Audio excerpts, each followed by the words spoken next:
Ashish. He asks if we can expect mutual funds to generate alpha when there is so much liquidity flowing into them.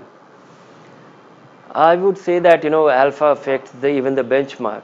The performance is getting affected by benchmark too. Affects the benchmark too. The liquidity, the liquidity that we see is finding its way even into the benchmark. So alpha is relative to benchmark and the ability of a fund manager to add greater value in relation to the risk that he's assuming. And I think there are fund managers who on a full market cycle have been able to add that, generate significant alpha. And I would say that don't get distracted by this hypothesis. There is a possibility, for markets to do well, we need both.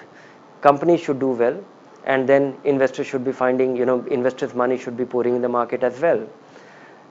Investors' money is definitely pouring, and we have seen a big qualitative shift of a fairly defining kind, which we witness in our market right now. Money coming from all over and all kind of investors who were never very regular.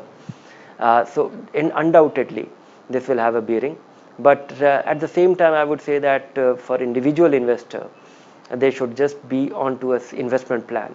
They should be on an investment plan for the long run. And even if fund managers don't generate very high alpha, if you are able to ride on the economic boom, even that should be good enough for investors. I think the crucial lesson to learn for investors is not deriving great alpha, but making sure that we are beating inflation, we are riding an economic boom if it comes our way, and we are keeping away from the duds, we are keeping away from the landmines that can happen in the market, companies which are of a questionable kind. And I think by having a methodical plan, by doing some basic filtering, an investor can achieve all that.